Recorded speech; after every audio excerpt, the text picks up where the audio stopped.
Hello and welcome. This is the last episode of Market View this week. My name is Lungelele. Thank you for joining us. Government ministries and the Eswatini Revenue Service on the 17th of April 2024 launched the Revenue Takeover Project, which is a strategic move to centralize non-tax revenue collection and streamline fiscal operations across government ministries. This initiative aims to transfer the responsibility of collecting both tax and non-tax revenue to the ERS as stipulated by the Revenue Authority Act of 2008. As a result, the collection of all revenue line items under government ministries which are currently collected by the Treasury Department have been moved to the ERS. The project's rollout will occur in 4 phases, with the Ministry of Commerce, Industry and Trade being the first to transition. The project started on the 2nd of May this year. Therefore, the Eswatini Revenue Service says it helps not less than 80 people per day since the Revenue Takeover Project started this year. Nelisiwe Ndlangamandla, our in-house business journalist, will join us in the studio to discuss this further. Then later have an analysis on the performance of the market this afternoon with Sanele Sibiya. For now, let's get into business news.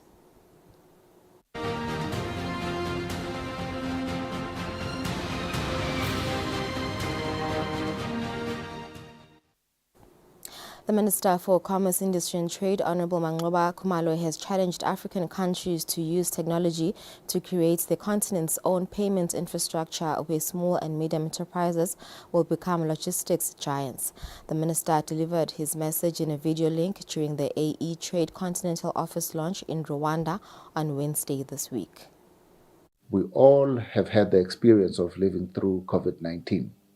It was not easy, but we are grateful to have learned some key lessons, including the importance of ensuring that digital technology is made available to all our people as much as possible. We wish to commend the strides made by several countries, including Rwanda, in this direction. Indeed, it is estimated that in the next decade, 90% of all transactions will be digital. We need to prepare our people to be ready to make this shift from analog to digital. Why is it important to use digital tools and human ingenuity to boost intra-African trade? One of the key steps forward in the AfCFTA process has been the adoption of 2 instruments together, namely the Protocol on Digital Trade and the Protocol on Women and Youth in Trade. We commend the partnership between the AfCFTA Secretariat and the AE Trade Group.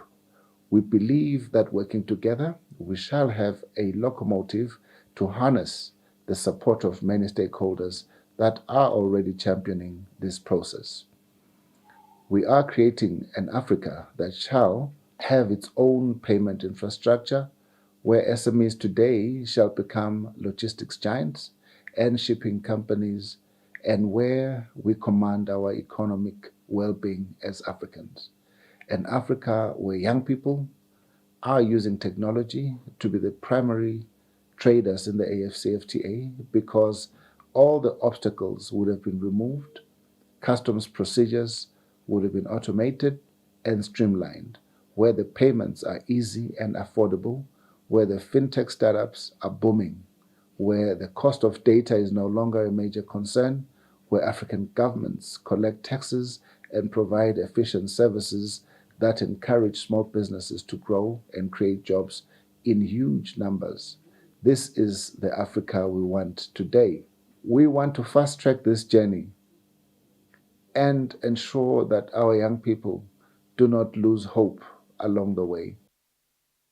About 80% of investors who requested to be paid their investments using mobile money under the liquidated Swaziland Women's Economic Empowerment Trust suite have been paid. This has been disclosed by Central Bank of Eswatini's Head of Strategy and Communication, Mandla Luponvo, stating that the paid investors all submitted proof of investing in the trust. In January 18, 2023, the Central Bank of Eswatini issued a notice stating that the High Court has granted a final liquidation order for the Swaziland Women's Economic Empowerment Trust, known as SWEET, on the 7th of December 2022. Around February, the central bank called upon all investors to furnish the bank with investment proof.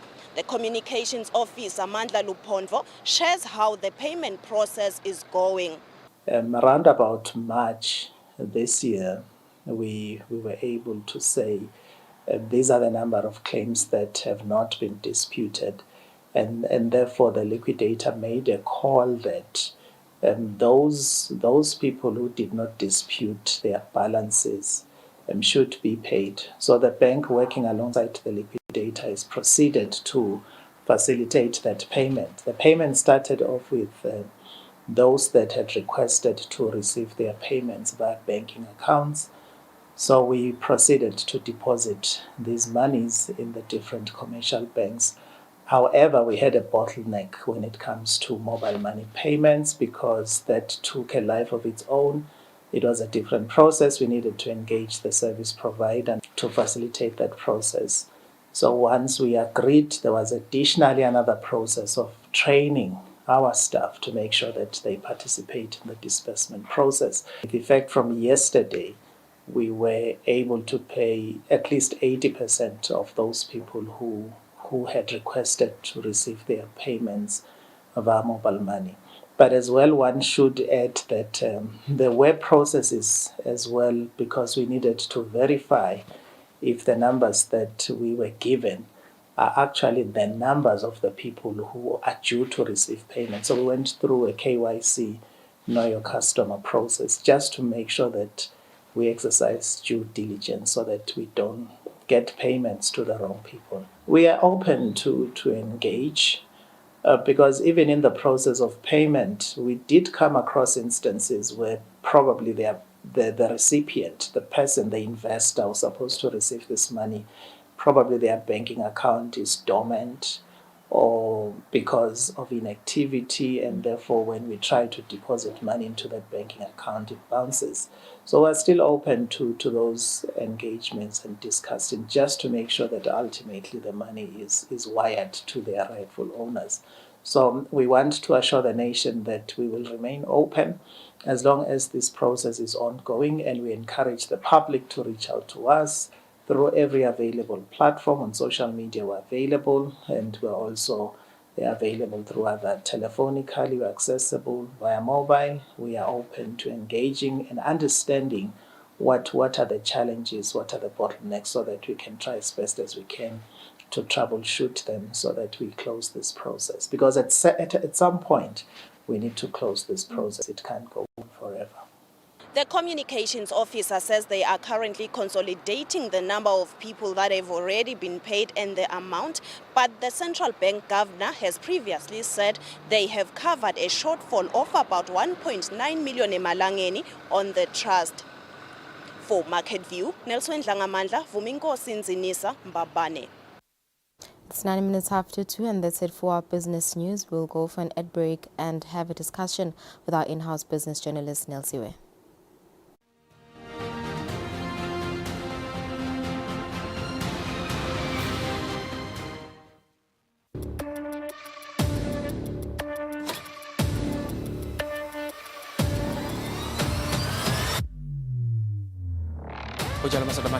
Sabatandi ukuthi njengaloku sivile sive sithi khulumeni.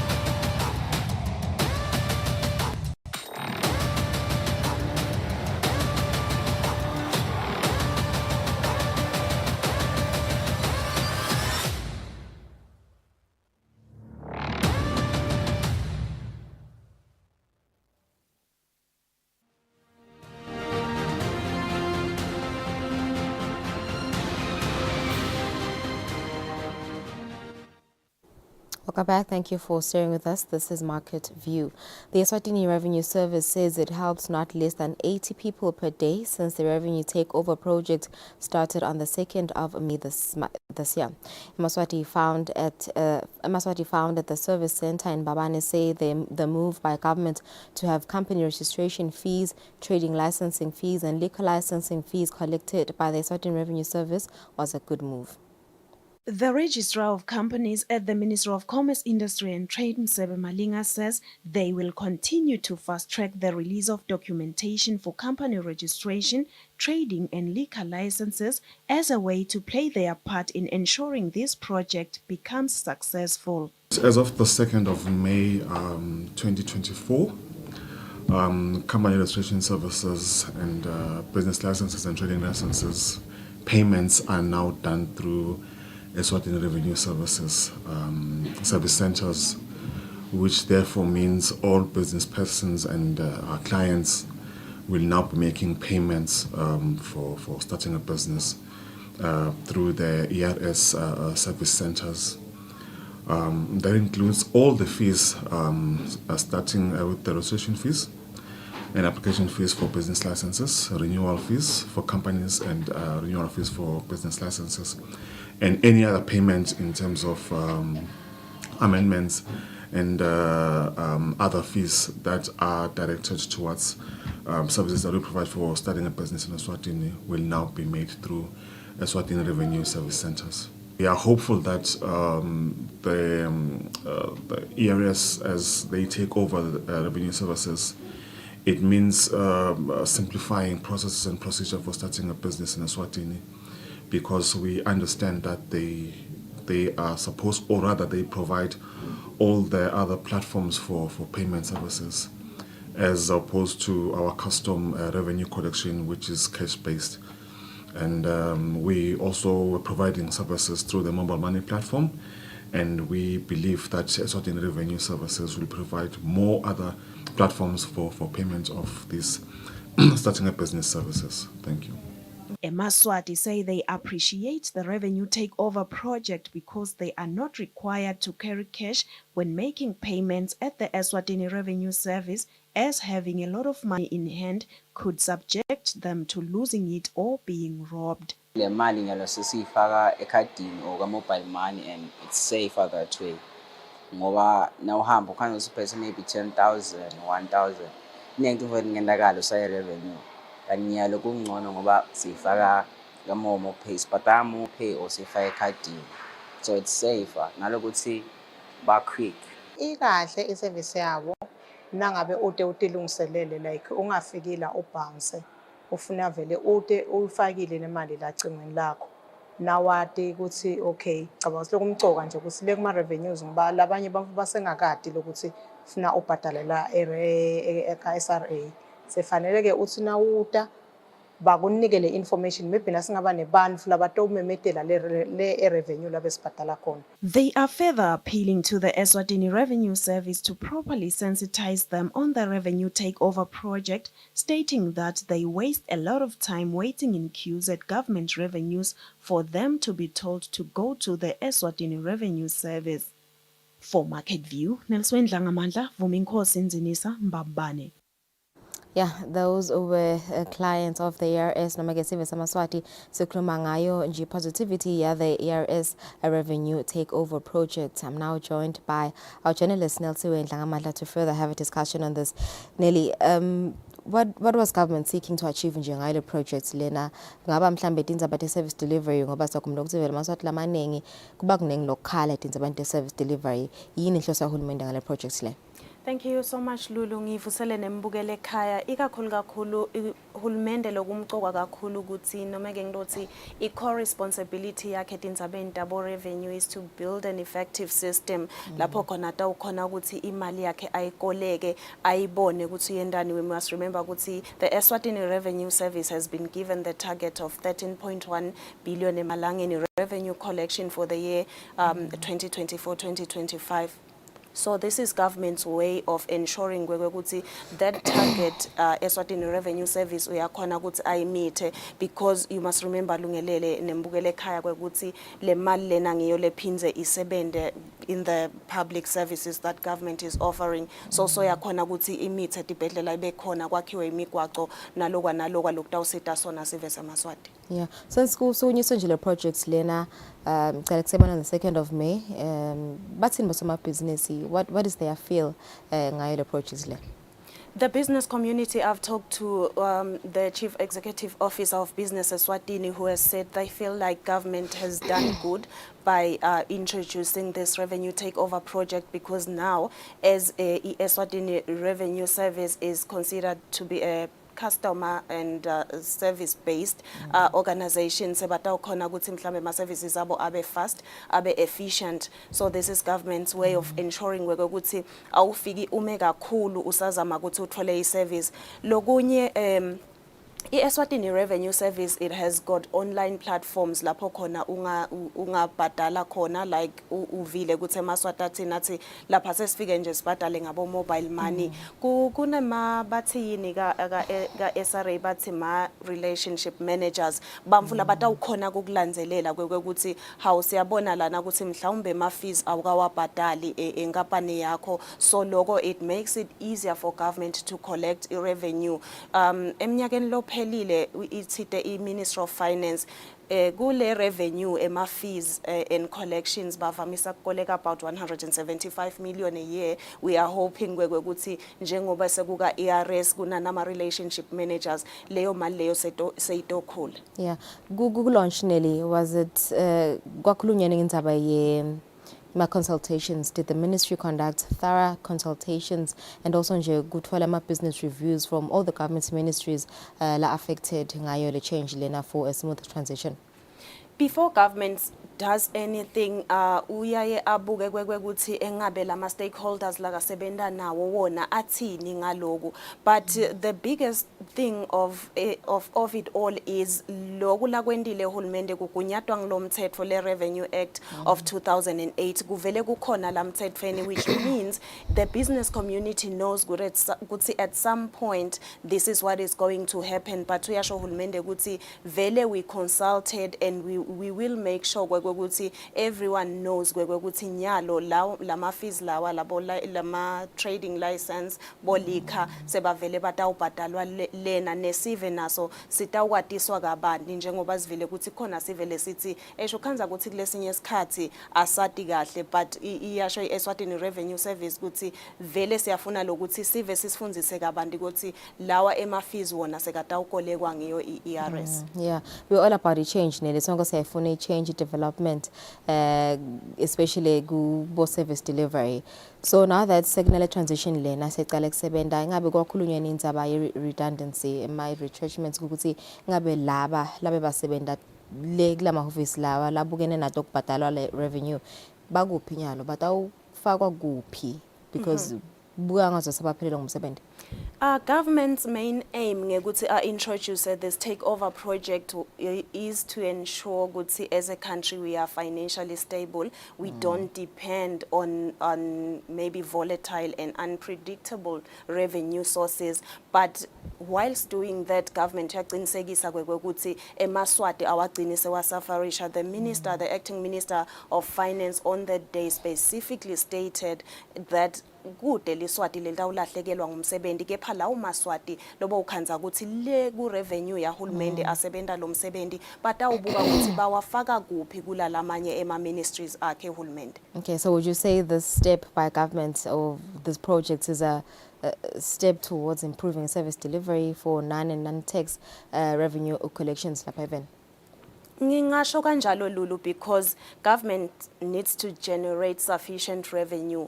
Uyadinga ukuthi le mali lena lakathi uyayidinga 13.1 billion mhlawumbe from ERS, uyadinga ukuthi ayakhe le mali, because this money in turn goes to public services ahulumende. So uyadinga hulumende ukuthi ayakhe le mali. We are hoping ukuthi by the Eswatini Revenue Service nale capacity bona labanayo, which is bigger than lena ya hulumende lakanayo, utawukhona ukuthi akhone ukuthi nalama fees and collections nawo akhone ukuthi angete lana kule revenue lena lekufanele ukuthi kolekwe nge-ERS leng 13.1 billion for 2024-2025. Okay, lo ukuthi kuhamba kahle since the 2nd of May sibavile nje Maswati nawo achaza ukuthi konke kusahamba kahle. What could go wrong? kude lokungahamba kabi. Ngekusho lesimtfolile lobuke yona i-service center yakhona eMbabane naloku angingafuni ke kuvela emoyeni uchaze kahle ukuthi just yesterday they helped over 180 people lokusho kona ukuthi bantu vele bayangena bayatheleka ka-ERS nasingabuka tithombe lesitibonile nje nakude nalamalayini lawa sive lesikhale ngawo kakhulu nasisaxoxisana naso ukuthi bokhanza ukuthi siyema lapha sibabaningi sishiswa lilanga but lapha sithe nasifika we stayed for about 30 minutes to an hour but bekude vele le line because umuntu bekafika ahambe. This means efficiency. This means that government has really taken a good step towards ensuring ukuthi le revenue yakhe uyikoleka ngendlela leta uqinisekisa ukuthi umuntu akagcini athi angeke ngiye kobhadala revenue because ngidawukhanza line nalokuthi ke bakhona labatawulandzelela vele ka-ERS unlike mhlawumbe kahulumende khona lo tawu-tracker lokwekuthi engabe vele sowubhadele yini bani lokhu le mali leni iyadzingeka bayifake nakulama streams la kahle because lokhu sekusho ukuthi ERS sotawukhona nekuthi abuke ukuthi mhlawumbe i-revenue yethu ayingeni kahle ngala. That will also inform i-policy kubukwe nekuthi ngabe emthethweni sesingalungisa kuphi informing the minister ukuthi ngabe kule mithetho noma mhlambe sesingagcinisa lana nalana so indlela nje yahulumende ukuthi aqinisekise ukuthi yonke i-revenue lena legcina isida wona eMaswati iyangena ukuthi ikhona ngena kule stream sekuthi kusitakale sive seMaswati. All right, well put. Thanks so much, Nelly, for joining us. We'll go for an ad break now where we'll have an analysis of today's markets. With Sanel Sibiya. Do stay with us.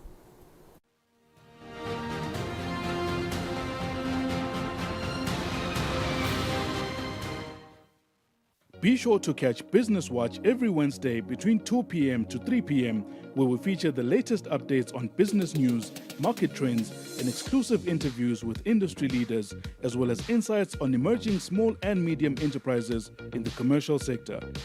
Business Watch, your business leader.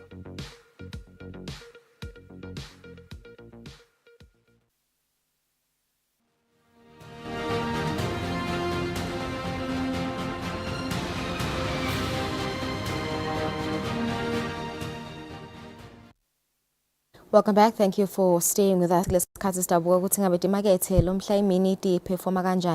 We are joined by our in-house economist, Mr. Sanele Sibiya.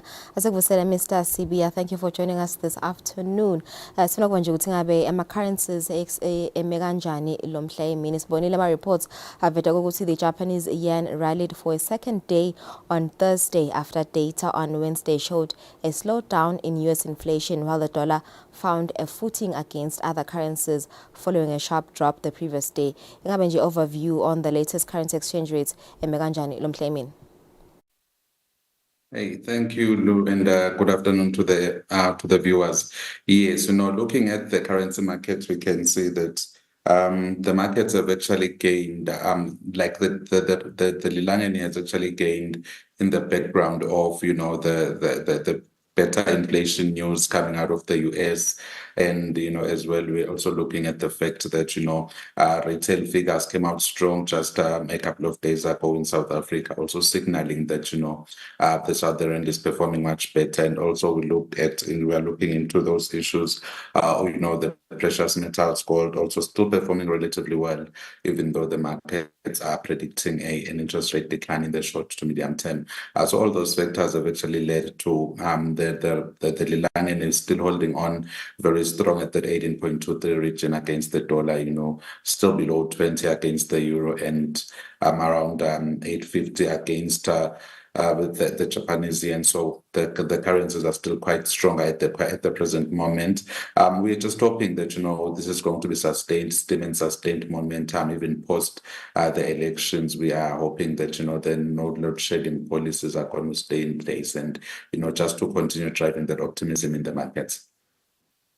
Kumina sibuka nje ama-commodities sifuna kubuka prices are oily as well as gold ukuthi eme kanjani because ma-reports bekavalidatela ukuthi oil prices slipped yesterday as the international agency data ivete ukuthi there's a demand in developed countries. What is the latest today on oil prices and gold prices?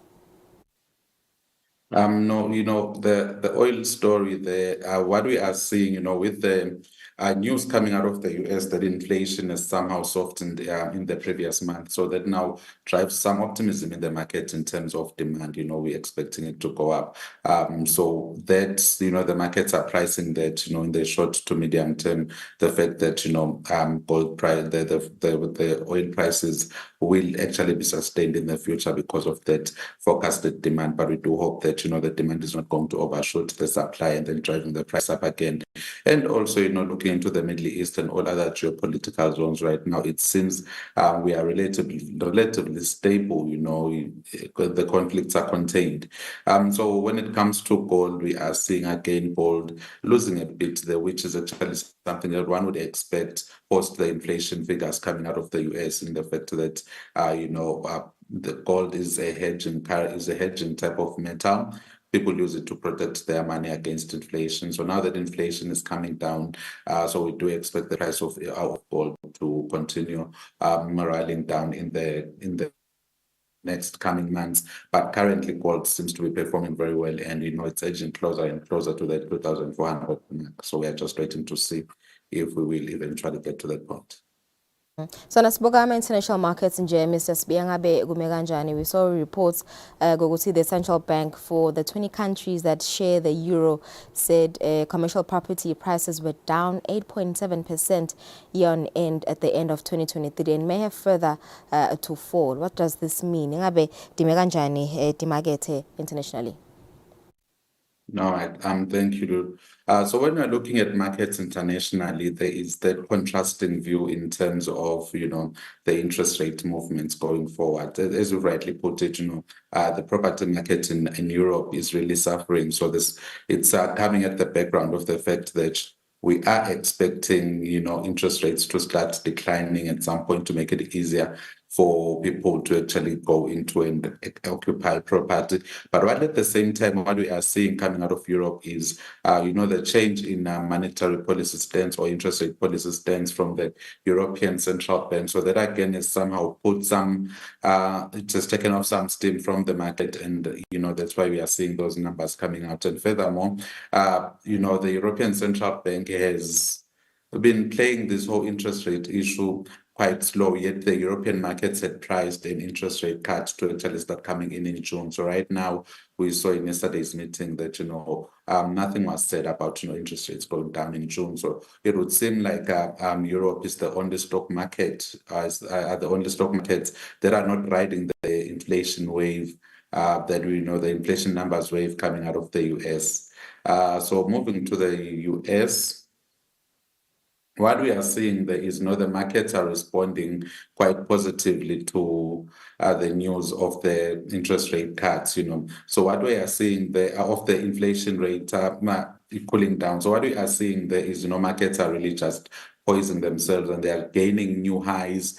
We're seeing the Dow Jones Industrial Average really just there edging closer to the 40,000 mark. These are levels that we had not seen in quite a long while. And same thing with the Nasdaq. It's really all the markets are rallying to this news, because what the inflation numbers have actually confirmed is the fact that we are most likely going to see the interest rates cuts coming in September. So it's actually just confirming what the markets were somehow speculating was going to happen.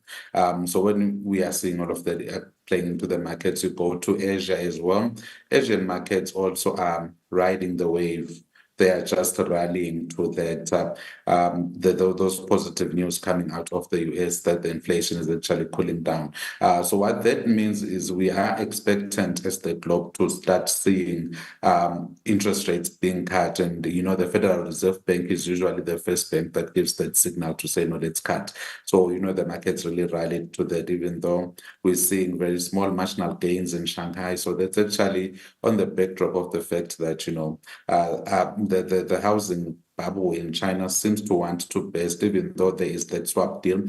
So what we are seeing there is, there isn't that much demand for the older homes. So that's why, Shanghai has not gained as much because, the efforts to try and show off the property market that side showed that they're not really going to perform very well. All right, so Mr. Sibenge, just quickly sibuke Johannesburg Stock Exchange ukuthi sona ngabe sime kanjani lomuhla this afternoon. Yes, when you're coming to South Africa, we're seeing the Johannesburg really rallying, and I mean, we are expecting.